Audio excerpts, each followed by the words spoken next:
I've been an entrepreneur since, I don't know, whenever, since I was 11 years old. And there's a story I'm going to tell you a little bit later, but most recently I was working for a huge company, like 200,000 people, employees, one of the telecoms, and my job was to try to make the corporation a little bit more look like a startup and behave like a startup. And whenever I did this, so basically I ran an accelerator in Poland, and I was trying to convince startups to join us, and so we invest in them so they can help us not to die. And one of the reasons people, I did these presentations all across the Central and Southeast Europe, and people ask me, okay, Luka, but why do you do it? People from my company back then, why do you do it? And I prepared a slide for 50 top managers in Deutsche Telekom to show them this is the reason to do it. So they freaked out, of course. They freaked out completely because this was back in 2012. In 2012, I was present at a meeting where managers were, my bosses were discussing, is WhatsApp dangerous for telecoms or not? And the conclusion is, we have nothing to worry about. Everything is going to be fine. 2012, it's a year where SMS is going to get back, voice communication is still a thing, and everything is going to be fine. And then in the last, this number is, I haven't updated this application, these numbers for 2018, but it's almost $500 billion. That was removed from, imagine having a company and then some small company comes and removes almost $500 billion from your P&L. And these companies like WhatsApp, Viber, basically destroyed their current business. And this is normal. This thing is happening to every industry that you can imagine.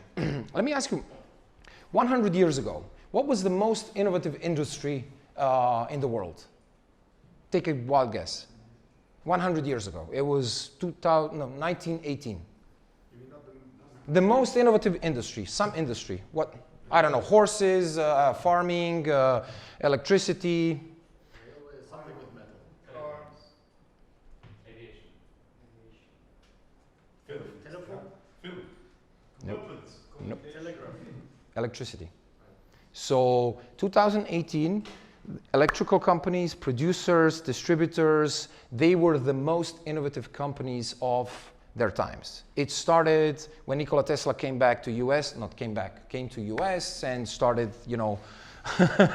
all these things, started battling with Edison. And today, the only time that we even, think about electricity as such is 2 times per month or per. So once we see the electricity bill and we say, oh shit, we need to pay for this, or when electricity is gone. So this is the way that world functions right now. So all of these things, that the nuclear mushroom is happening to every industry out there and will happen to all of the industries right now. So we have a lot of, how many developers do we have right now? Raise your hand. Okay, you're going to get replaced by bots in maybe 10 years time. Who's a front end? Who is a front-end developer there, here? A front-end developer. Do we have one, maybe? Okay. Have you seen Pixel to Code? Pixel to Code.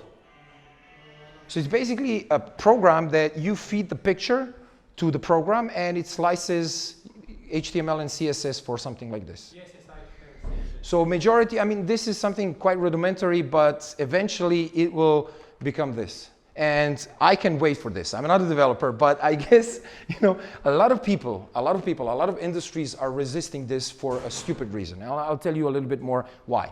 So what is happening to all of these business models, telecoms, banking systems, electricity providers, distributors, is these bunch of buzzwords. There's a lot of buzzwords missing here, like blockchain, like artificial intelligence, blah, blah, blah.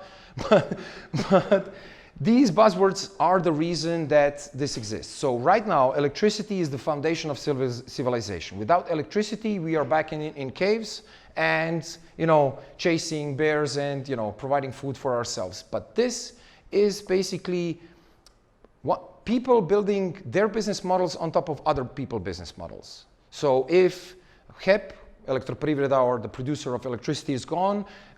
You cannot code, you cannot produce, I don't know, robots, or I cannot talk and give presentations and invest. So basically, the way that this world functions is that as soon as something becomes a norm, people take it as granted and decide to build their business models on top of someone else. So it's a cyclical term, and that's why I called it standing on the shoulder of giants. So Facebook before Facebook and Facebook after Facebook, it's a completely normal thing. When you hear someone that a thing is the ultimate and the only thing that is going to exist, you know that this guy is wrong. So when, I don't know, car industry says that the internal combustion engine is the biggest advancement and there's nothing after this, you know they're lying, and you know they're either lying or delusional. We know this right now, but 5 years ago, if somebody would even mention electrical cars, you would say, yeah, whatever, this is something for the masses.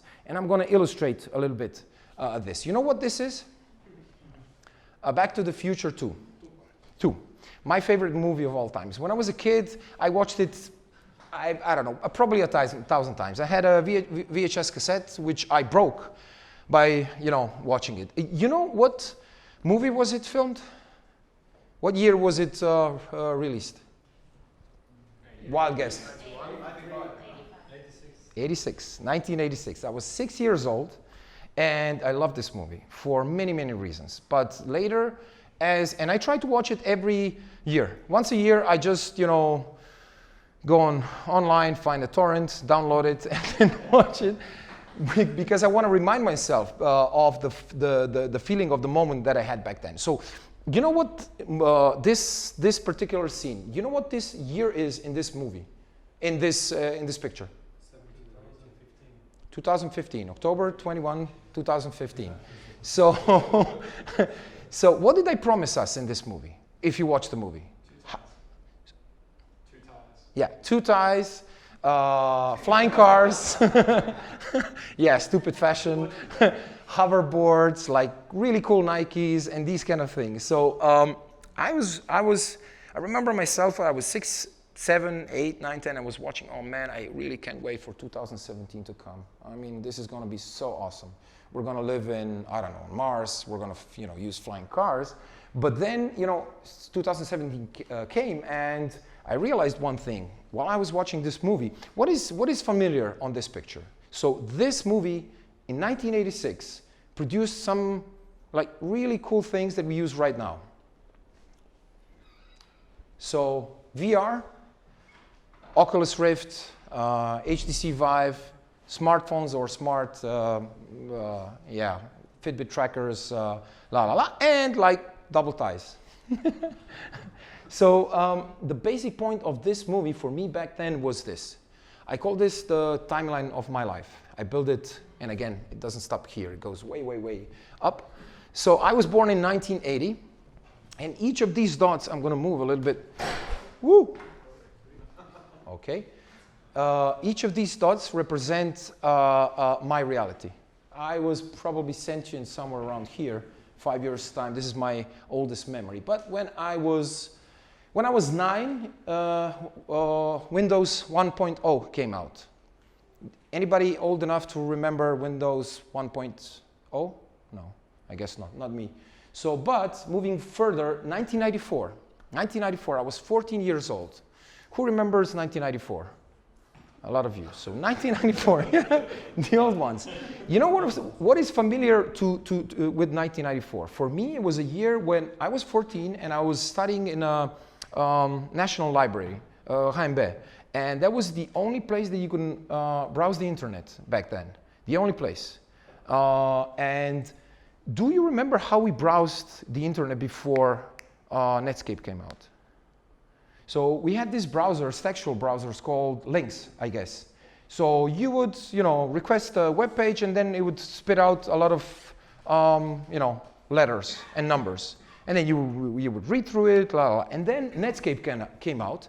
And I remember I was running back home to my dad and was like, man, this is so insane. We have a graphical browser. You can surf the web in images. Dad, this is going to change the world. And he's like, son, yeah. I enjoy her enthusiasm, but yeah, who needs this? He was a construction engineer, and for him, this internet was just a toy for a 14-year-old kid that is very enthusiastic. So, and I said, okay, fine, I'm going to show you. You're going to see in a couple of years, this internet is going to be so huge. It's going to change everything, the civilization, everything. And it's going to do it in 5 years. Imagine. So this is, a couple of years back. So 1994, moving on, 1998. 1998, I was 18 years old. And Windows 98 came out, Google came out, and a lot of other companies came out. And moving on to 2001, this is a little bit peculiar. 2001, Croatia was the first country in, I think, the world that piloted the first 3G network on a phone. So the first true broadband on your mobile phone was done in Croatia. And I remember the same thing. I was running back to my dad. I was 21. I had a mobile phone. And I was part of this pilot program. I was like, man, Dad, look, I have the compendium of all human, everything written down in my mobile phone. He's like, son, who needs this? It's like, we don't need these kind of things. Why are you still insisting on these, idiotic things? People don't need. I mean, he back by then, by 2001, he had a mobile phone, but it was not a smartphone. It was like this, how was it called? Feature phone. Feature phone, stupid phone is like, nobody needs to browse their, internet on their mobile phones. You sit on a computer and you do this. Nobody needs that, And each of these dots, I was told, not by my father, but by everyone around me, that this is the reality that is going to happen. Back in 2001, I remember that people were really freaking out. It was the year that after the dot-com boom and everything was still trying to survive. 2006, year of YouTube. YouTube came out in 2006. To me, 2006 was like 6 years ago. Or 5 years ago, and I realized it's 12. So do you still remember the days of, before YouTube? How did we, find videos? How did we listen to music? Do you remember this? It was like you would try to find something online and then click download, and then you would wait for 5, 10 minutes, 20 minutes, and then, oh shit, not the video I wanted. Now let's find one. And I was fascinated. I have a sister, I have a lot of sisters. And the youngest one, you know what's the major usage of YouTube now? 90%, no, 70% of usage of YouTube is one thing. Music, how to, education. 70% of YouTube usage is education. So my sister taught herself how to play a guitar over YouTube. I was fascinated. I was like, she didn't, okay, not really good. But she knew how to, play a guitar. And for me, it was a fascination because I remember the days before 2006 and YouTube. And for her generation, that was a given thing. For her, right now, she doesn't even, question the days before YouTube. For us, for me, and my generation, it was, oh my God, YouTube is going to change. So each of these dots was a new universe splitting into 5 different ways, different things. So look, Facebook came out in 2004. Again, if you ask my brain, it will tell you 5 years, 5 years ago. But Facebook, up until maybe very recently, was the ultimate thing to many people. It was the internet. So if you ask, let's say, a normal guy or a girl, that you bump on the street, 99% of their browsing is coming from Facebook. It is the ultimate thing. But what people always forget is before Facebook, there was Facebook.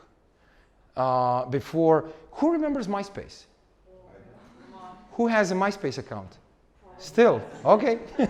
So people get stuck into these dots, and these dots, for them, represent a reality. For me, each of these dots represented a different reality, a different possibility, and this is what we forget all the time. For right now, whatever we are doing right now, it is the reality that we live in. And we refuse to think beyond that. We refuse to think about machines replacing us in 10 years. We refuse to think about machine learning or, I don't know, what's it called? The transcendence?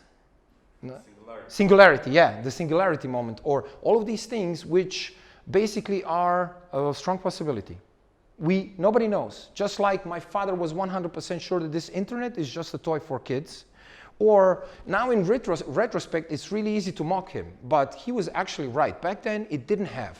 If I say that the blockchain is the future of the internet, you would laugh because I have no proof for this. I have just a conviction for something like this. So what I'm trying to say is that each of these dots represent a reality that, opens a lot of possibilities. For me, I'm right here now, and I hope I'm going to continue long after 2014. Luka, Yeah. I don't see OpenCoffee in 2008. Yeah, I'm gonna update this one for sure.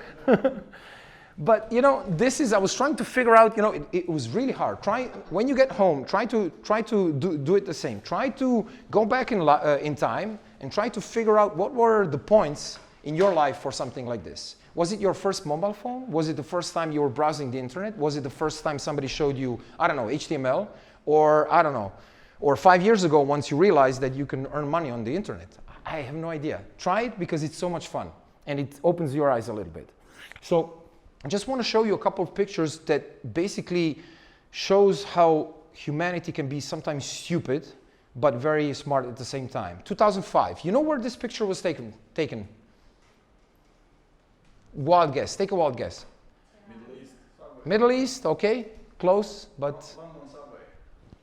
it was St. Paul's Cathedral in Vatican. So Middle East, I guess this tipped you off. So this was the German Pope, Ratzinger, yes, his inauguration. And you know what's significant for this picture? This was 2005. Only one mobile phone. Yeah, 3. I found 3. You see this guy here? It reflects on his face, and then here and here. 4. Where? 4. Yes, 4 mobile phones in 2005. 2005 was not that long ago, and see what happens. Only a couple of years later, 2013. It profoundly changed our lives, and for us, it's normal. It's like looking at yourself in the mirror every day and not realizing you gained weight, you became ugly, or uglier version of yourself 15 years ago. So 2013, how many mobile phones are here? There's not a single person not holding a mobile phone here.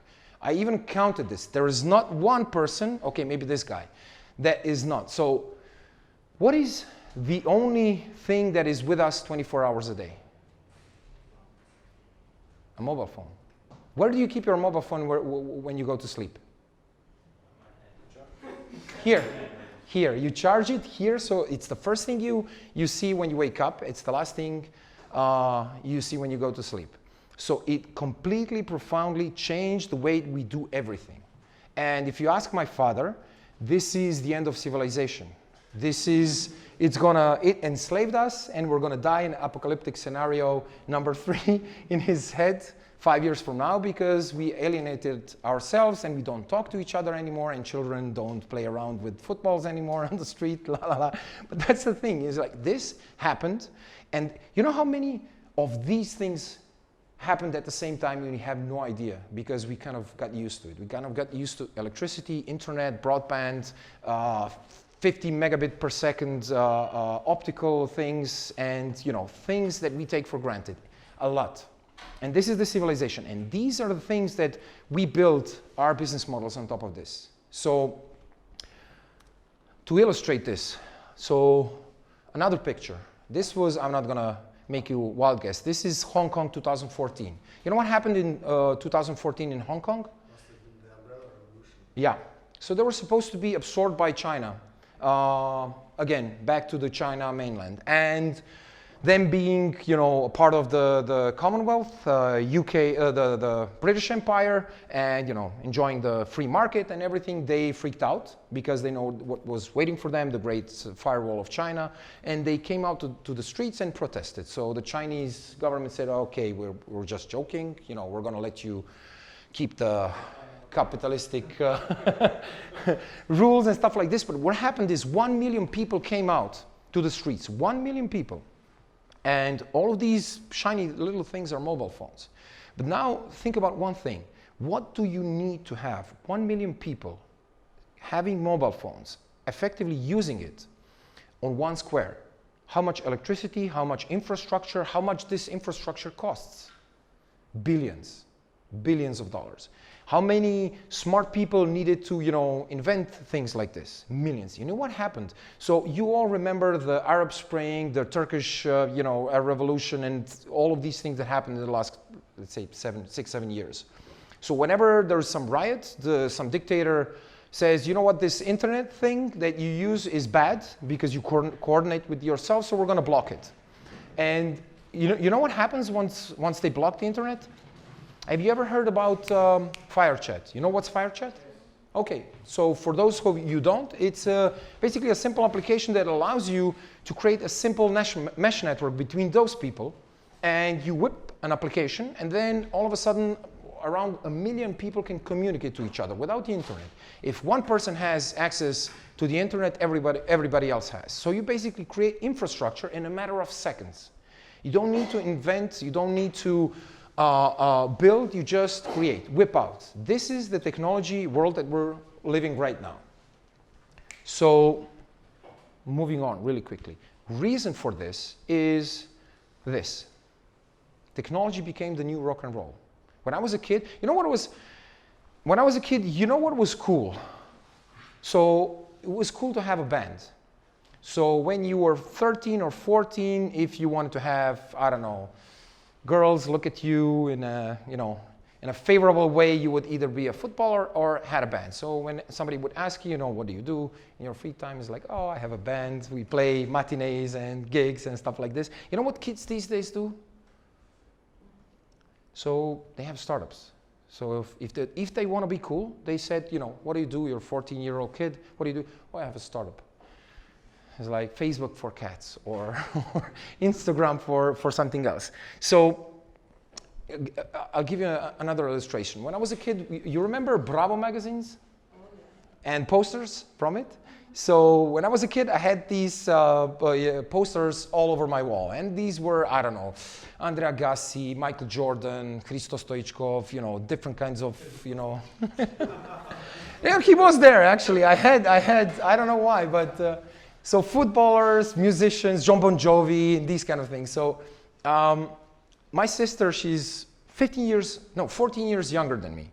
And when she was, I think, 17, I walk into her room and I was shocked. I haven't seen her in a couple of years. I moved out from my home and she's 16 now. And I walk into the room and I expect, I don't know, Justin Bieber, One Direction, these kind of things. Can you guess 2 posters, central location in the room?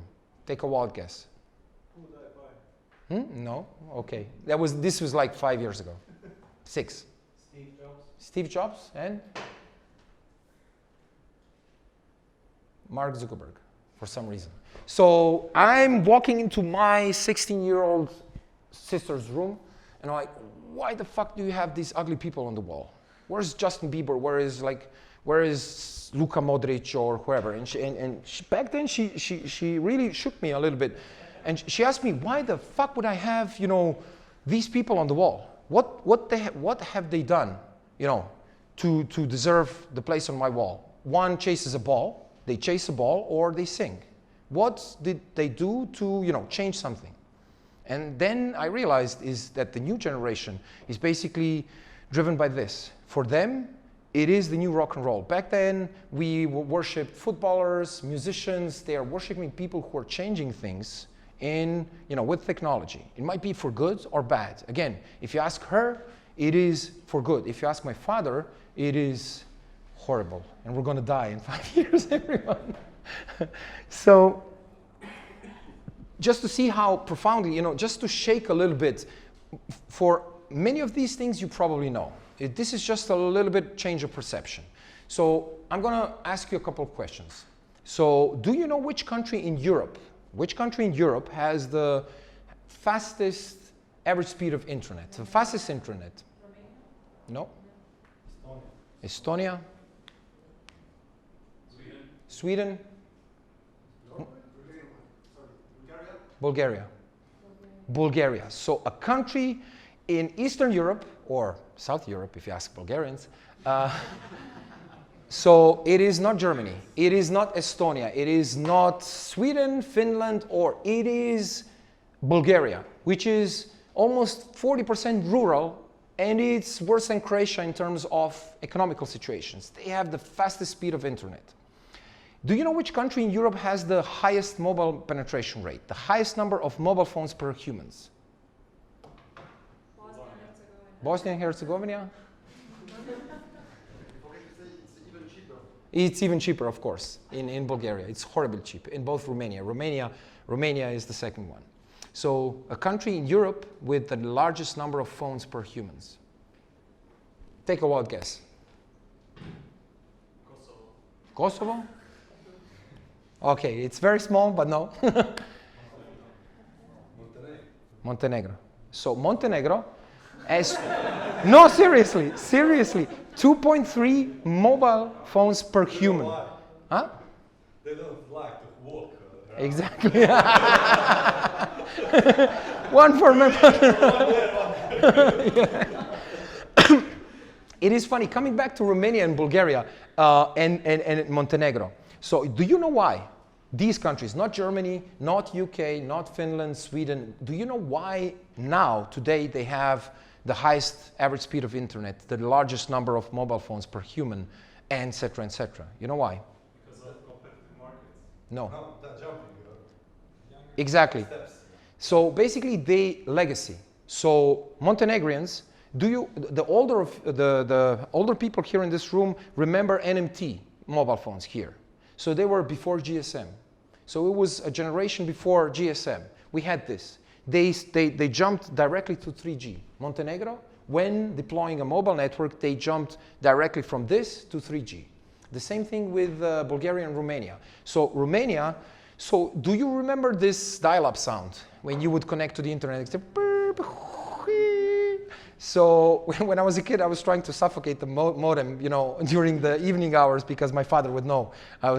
You're surfing the damn internet again, stop. So I crack a joke to my Romanian friend, and he's like, what?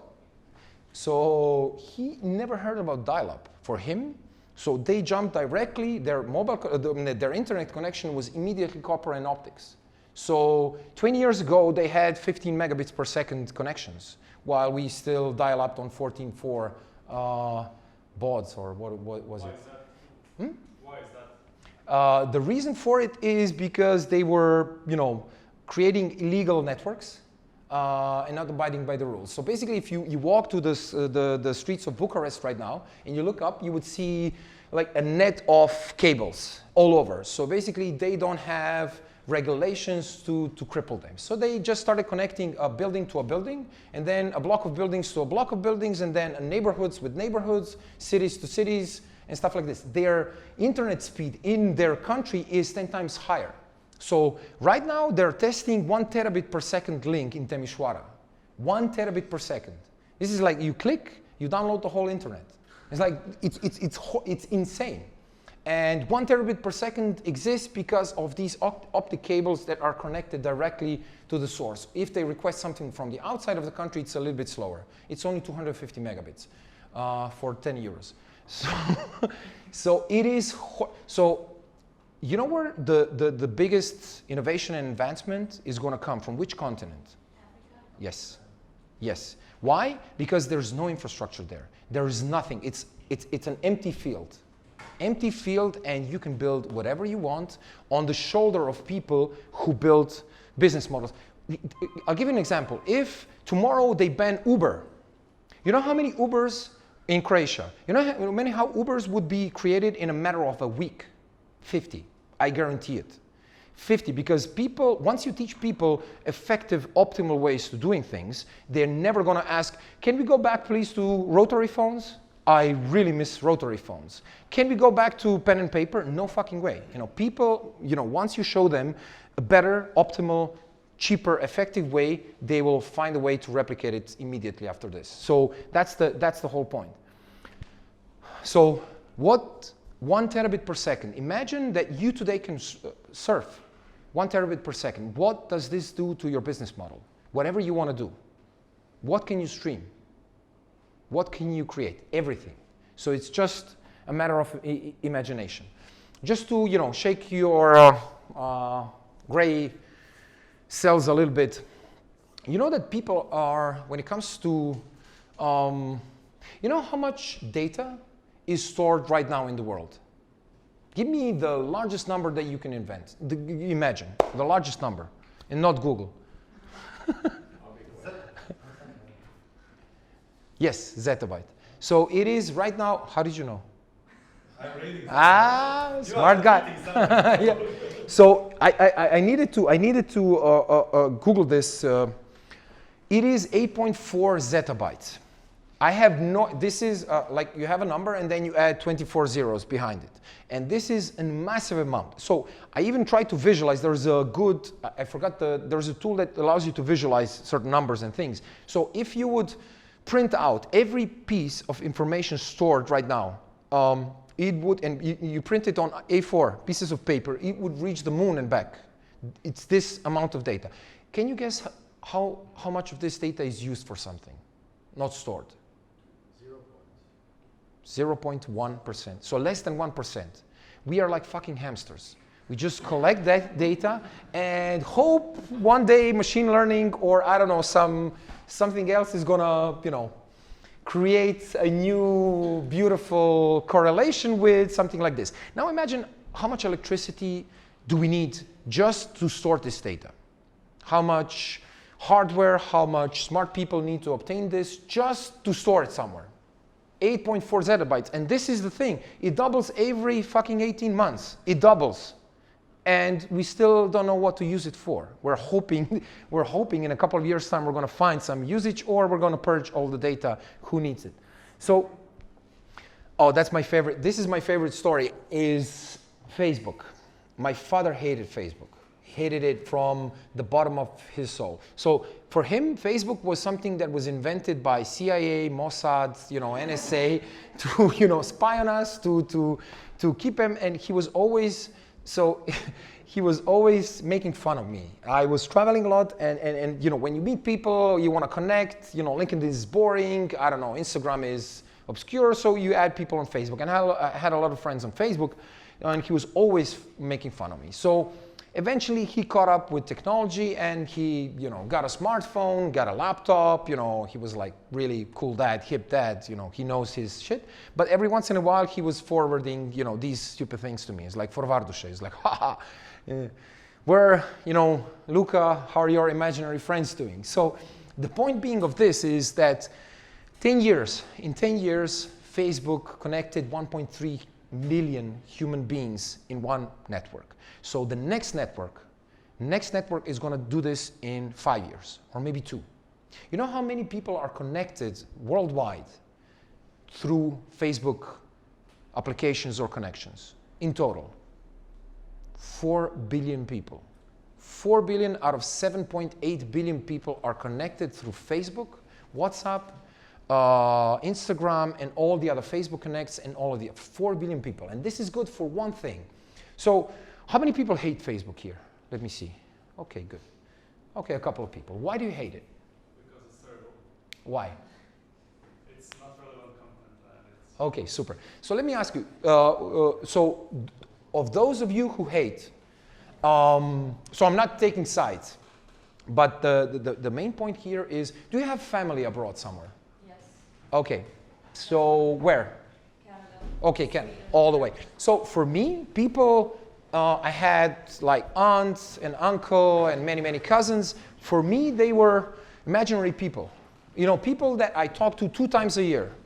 Their birthday and my birthday. Hi, auntie. Happy birthday. Bye. For me, it was different. I didn't even know who my cousins in Canada were, and we managed to find each other.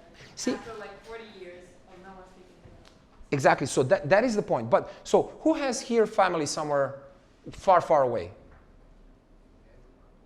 Okay. So do you feel connected to them?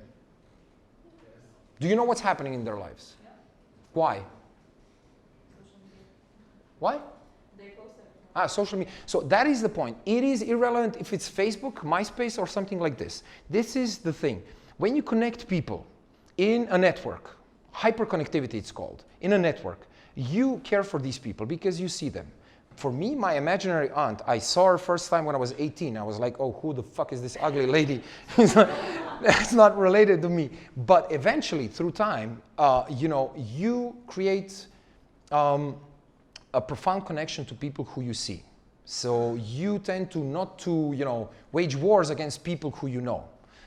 So this connects this empathy field. So for many things, Facebook is bad. For many, many things. For a lot of abuses, not relevant content, selling our data, la la la. But for one thing, it showed us what happens when 1.3 or 4.4 billion human beings are connected into one network. Because when they die, and they will die, because they were, again, who has a MySpace account today? They were the first social mastodont. They had 340 million users back then, back in 2003. 304. Can you imagine 300 today? If you have 340 million users, you are C-level, below maybe D-level social network right now. So that's the whole point. When you connect people so they know each other, they see each other, when you see their child's first day in school, or when they're sad, on where they're happy, what they eat, where they vacation, it creates a bond and connection that is unique to humankind. So, and this is the way that the whole thing works. For me, my imaginary friends are people who I have no other way to connect with them. I see and I like every, 5th or 10th post, but it still creates a connection towards them and it makes it less likely that I will, one day interact with them. Just to finish off with 2 more stories. You know what this is? It's a baby. Yeah. Good one. It's a baby. This is an illustration, again. I have a daughter. She's now 11. When she was born, I was super freaking out. I was like insane. Why? Because you have this thing called Google, and whatever you Google, it turns out you have a brain tumor or something else. And it's even worse if you have a baby because, it amplifies like 10 times. So this is called Weibo, and it's this, I don't know what's the English term, but something you put on the baby and then you wrap body. Kako se to kaže? Yeah, it's like whatever. But it has a sensor. It has a sensor that tracks the vital signs of a baby, and it will tell you, oh, it pissed her pants, or, you need to change the diaper, the heart rate is this, la la la. So, and I got it, I bought this for one reason alone. Do you know what's sudden death syndrome? Once again? Sudden death syndrome. So it's a horrible thing. If you have a baby, don't freak out. It's very rare, but for me, I was not, statistics, fuck it, I just want to make sure. So my dad was freaking out because he was buying all these things. He's like, I had 4 of you and you are alive and well, before this, why the fuck are you doing this to your child? But basically, a sudden death syndrome is a syndrome that is, we still don't know what causes it. So your baby just, an infant, up until I think 9 months ago, or 9 months or 12 months, it just stops breathing. For no apparent reason. In the crib, it just stops breathing. If it's during the day, it's fine. You can shake it, and wake it up and resuscitate. If it's during the night, the baby dies. And I was really fucking freaking out. This is not gonna happen to me. So before I got this, I was like waking the baby every 3 hours to see if it's gone. But this, and I was talking to a friend who says that this wearable things, it's so, it's such bullshit. It's bullshit, fitness trackers, la la la. And my argumentation was, it was not bullshit. It was just, stupid people doing, wearable socks to see how many, kilometers I came. But examples like this show you how technology can profoundly, enrich our lives and make them better. My paranoia was probably, misguided. Or I was wrong, but it's allowed me to sleep during the night. My wife was like, man, you're fucking crazy, but I don't have time or energy to argue with you. But imagine what kind of things we can do with people who are elderly or kids with real diseases and real things. And this comes all from stupid things we invent because of fun. Oh, let's track how many steps did I did this month. Or let's see, I don't know, how far I can throw a frisbee or something like this. So wearables are just a way. All of these things, remember the dots, all of these things are a gateway to something that will or can empower our lives in the future. So for my father, you know, this was like a sure sign that I lost it. For me, that was just a peace of mind. So the last story goes a little bit like this. I was in telecom for 7 years, and we were always obsessed by the next big thing. So a certain period of time, connected, automated home is going to be the future. Next year, connected, automated home is going to be, you know, around everything. Everything is going to get connected. So do we have smart, connected homes today? Yeah. So, you know, I always imagine it like Back to the Future too. You come to your home and say, "Hi, Luka, your dinner is ready. You know, your massage is waiting for you, and whenever you're ready to sleep, everything is fine." So I was listening to this for years and years and years, and then somewhere, you know, during these presentations and during these talks, I realized two things. My father asked me to buy him a TV set because he's broke down, and he had only one condition. Only one. Can you guess which one was it? Yeah, no internet. So he said, "Please, son, I want a normal TV. It can be flat screen TV. It can cost whatever. I don't want him to connect to the internet."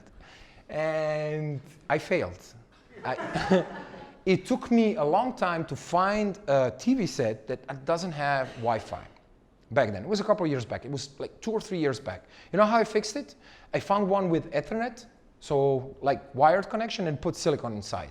I said, "See, Dad, you know, not connected to the internet, cannot spy you, everything is fine."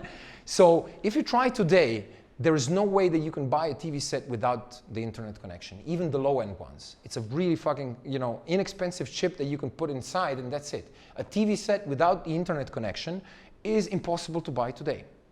Connected, automated home. And the second one is, I broke a washing machine, and I bought like a really, it was not a low-end one, it was like 3,000 kunas maybe. It was an LG one. But I had no time, so I was just like, "Oh, I like this one," and, you know, let it, you know, deliver it to my home. So, and I really hate washing machines. I hate them from the bottom of my heart. Why? Because they're fucking complicated. You know, I have these styles, you know. I love this one because it had 2 buttons. You know, play and stop. That's it. You throw it in, you press play, and it plays. And it was funny because when it finishes a cycle, it sings you a song. The cycle is over. So it was like 2 or 3 months old, and I was driving somewhere, I don't remember, probably Bosnia or Serbia or somewhere, and I got a phone call from my wife, and she's like, "The damn machine is broken." I was like, "It cannot be broken. We just bought it like 2 months ago." And hold on, I'll get to the hotel. You know, I connect to Wi-Fi, and I'll let you know. So I come back. And I call her back and I said, "You know, how do you know it's broken?" It's like, I press play and plays, it doesn't want to start, it plays some stupid song. And I said, "Okay, hold on." I Google, and I call her back and I say, "Look, download this application and press listen and then press play." So you have like a Shazam application for this. And she said, "Yeah, okay, fine." And she calls me back, it's like, "Oh yeah." It was like I pressed play and I pressed listen, and then and the message displayed, "Oh, the door is stuck, unstuck the door." And I found a sock in the door, I threw it away, and it works. So it got me thinking. I came back home, it's like, oh fuck, this is a really smart washing machine. I came back and I read the manual. I did something that I never do usually. I read the manual, and nobody reads the manuals these days. So, and then I see in the manual, you pop the hood, and there's a USB port inside in my washing machine. I was freaking out. I was like, "Why the fuck do I have a USB port in my washing machine? It's weird." And then I read in the manual, you can use a USB Wi-Fi stick to connect your washing machine to the internet. I'm like, why the fuck would I want to connect my washing machine to the internet? And my sister was back here. It's like, of course you want to connect your washing machine to the internet. I'm like, why? It's like, what do you mean why? You're stupid. He's like, you don't even know your washing machine is broken. It just lets you finds the nearest repair guy, and he knocks on your door and says your machine is broken. You say no, it's not. He says yes, it is, and then it's fixed. And she told me like 4 or 5 more use cases, and I'm like, oh yeah, now it makes perfect sense. I was becoming a little bit old to realize, the technology and the possibilities of the whole thing. And this was a signal for me to stop in doing what I was doing, quit my job and do something else, because I was getting this, wind up a little bit. So the whole point of this story and the whole point of this is I've done this presentation many times in Serbia, in Albania, in Bosnia, everywhere, because people in these parts are always complaining about the tools. Oh, I would be the best developer if I was born in San Francisco, if I worked in Napster, or Google, or la la la. So we have this low self-esteem because we were born in these parts, and we think that the Germans, or I don't know, UK, people from UK, they have better opportunities and better chances. And for me, it's I saw a different phase. So you know what this is? Pyramid in Giza, which was built when? Yeah, 12,000. 12? Yeah, 10, 15, 12,000 years. Long fucking time ago. And what kind of tools did they have to build this? 12,000 years ago. 3D. Exactly. They had 3D print, lasers, dynamite. No, they had this. They had slaves. They had a lot of horses. And they had some math. And they built this. Huh? Exactly. They were the Silicon Valley of their time, and they built it with human muscles and human brains. And we complain, and this is still standing after 15,000 years. 15,000 years, it's still standing, and there's no way that we can complain. Nobody's going to ask you, what kind of tools did you have to build something? Nobody's going to ask you. Nobody is asking you this.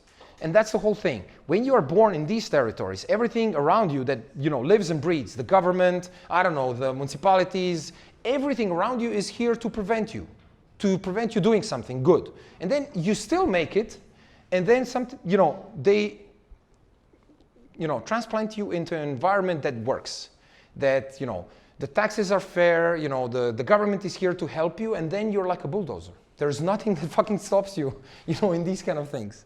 So the whole point of this is, it doesn't matter. This is the core point. You either adapt, or you become electricity provider, or you become a telecom, which is outdated, or you become my father, who still believes internet is invented by the CIA and FBI and Mossad, or you continue soldiering on. That's it for me. I think, even more time than I planned. So now we can get back to drinking beer or asking questions. Yeah. Okay. Thank you.